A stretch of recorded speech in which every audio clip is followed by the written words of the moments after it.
I don't often talk about the day that my little brother Caleb went missing when we were kids. After all, who would believe some kid spouting nonsense about an urban legend? The few adults that I did tell about it told me that I just had an overactive imagination. The therapist my parents took me to told them that my brain had probably just blocked out what had actually happened with a scary story that I had been told as a way to protect myself from the grief. But no matter what idea those people have about my questionable sanity, or even my involvement with my little brother's disappearance, I know what I saw that day. It wasn't my imagination. It wasn't my brain trying to protect me from the grief. My little brother was taken by the creature that we told campfire stories about with our friends. The literal monster in the closet.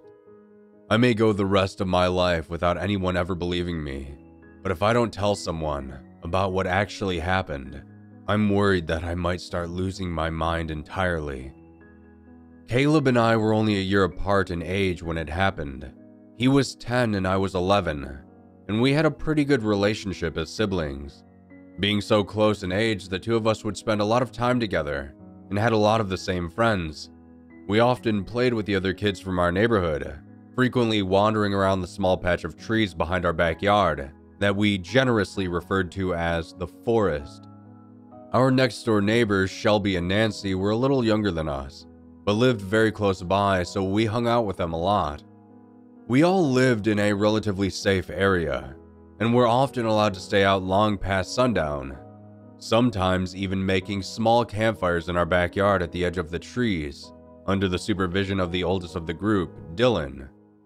Dylan was 15 at the time, and to Caleb, myself, and the other kids that we hung out with, he was basically an older brother to us all. The parents in the neighborhood trusted Dylan, and it wasn't uncommon for us to all settle down around a campfire, while Dylan told us scary stories or urban legends that he knew. The stories, for the most part, were ones that we were quite familiar with. The standard fare of Bloody Mary, the Hook Man, and other childhood classics. Caleb and I usually just laughed at the stories, or oohed and awed to play along and scare the younger kids. But that was until the night that Dylan had told us a story that none of us had ever heard before. That was the night that he told us the story about Needleteeth. As soon as Dylan mentioned the name, the hair on the back of my neck stood on end, and I felt goosebumps all over my arms.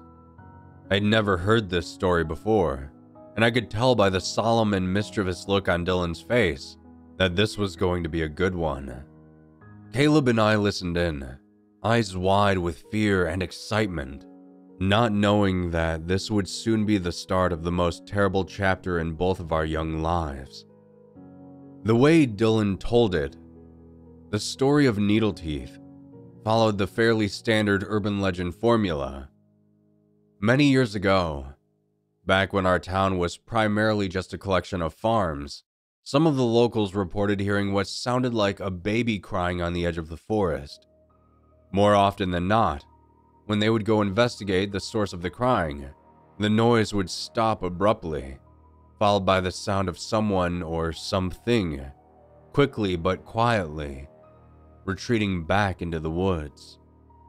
Soon, people began reporting hearing the crying sound closer and closer to their houses. Eventually, reports would state that people were regularly hearing the crying right outside of their windows at night. But whenever they would go check to see where the noise was coming from, there would never be anything there. That is, until one night when a man was coming back late from a hunting trip and was putting his tools away in the shed when he heard the crying coming from over by one of his back windows. He quietly peeked out of his shed to see if he could catch a glimpse of whatever was creating that ominous sound. But what he saw surprised him, because it seemed as though a frail little old woman, wearing a woolen cloak, was hunched over below his window. She was weeping loudly with her face buried in her hands. Though the sound did not match what he was seeing, He quietly crept over towards the figure, not wanting to call out to her and startle her in the darkness. When he felt that he was close enough to speak to the figure without raising his voice, he softly asked if they were okay, or if they needed any help. That's when the creature turned its head to face the man, and he realized that the figure was not that of a frail old woman at all. The creature opened its mouth, wider than any animal the man had ever seen before, revealing hundreds of sharp, needle-like teeth. It then let out a screech, unlike anything that man had ever heard. He recoiled and fell backwards onto the ground, staring up in horror as the monster wailed and quickly, almost too quickly, scurried back into the forest. So quietly did it move that the sound of the night breeze was the only noise left that the man could hear.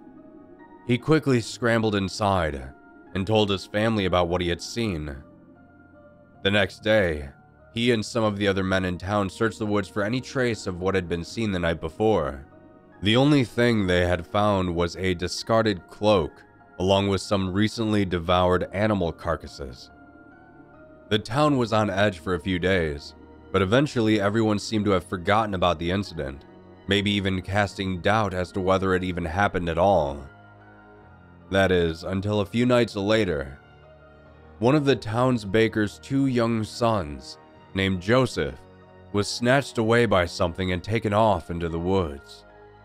According to the baker's other son, Ezekiel, the two of them had been back behind their house chopping wood for the fire, when suddenly they heard what sounded like a baby crying, coming from behind the woodpile.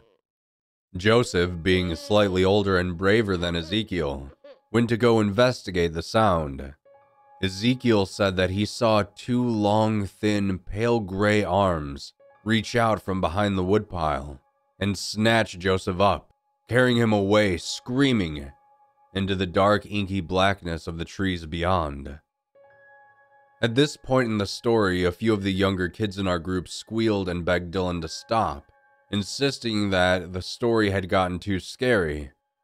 Dylan chuckled and obliged, but not before warning us that they never caught the creature. And some people say that simply speaking its name is enough to cause it to actively hunt in the area again. Caleb jokingly punched Dylan's arm and told him to stop kidding around like that, warning that he would scare the younger kids too much, and they still all had to walk home in the dark.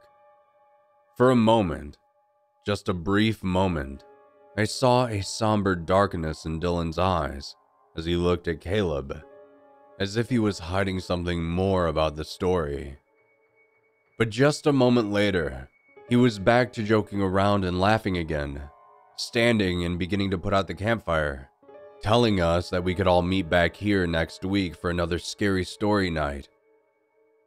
15 minutes or so later, everyone had started to clear out from the area, and Caleb and I began cleaning up where we had all been sitting, putting away chairs, picking up trash, etc.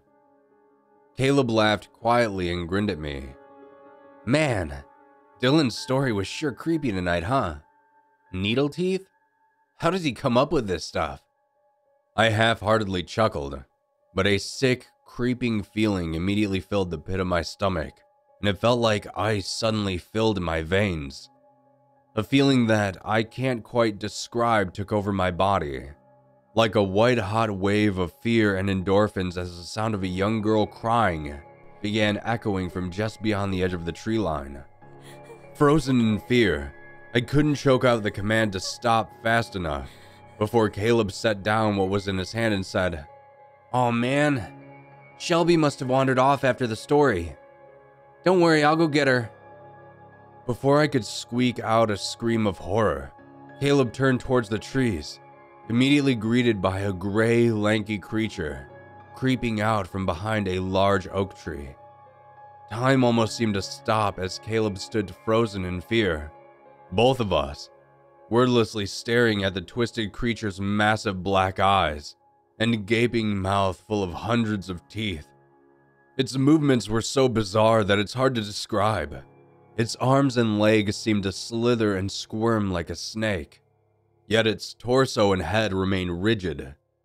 The head especially, seemed to pop and snap to the left and right, like its neck was breaking and setting over and over again. Its snake-like appendages descended upon Caleb, wrapped around him, and scooped him up from the ground as it let out a bone-chilling screech. I finally managed to call out my brother's name, but it was already too late. The long, pale gray arms had already wrapped around him tightly, in a nightmarish embrace, and the creature was already retreating back into the woods in a blur of black and gray. The sound of Caleb's screams as he was taken beyond the trees are something that I will never be able to purge from my memory. Of course, I ran home and demanded that my parents call for help, desperately explaining what had just happened. I could see right then on both of their faces that they didn't believe me, and that they thought this was just a joke, or my overactive imagination. That was until Caleb never came home that night. A few hours passed and my parents eventually called the police, worried that Caleb had wandered out into the trees and hurt himself somehow. But neither my parents nor the police ever found anything in those woods. To this day, my brother Caleb is still considered a missing person because his body was never found. But I know what really happened to my brother, even if everyone else doesn't believe it.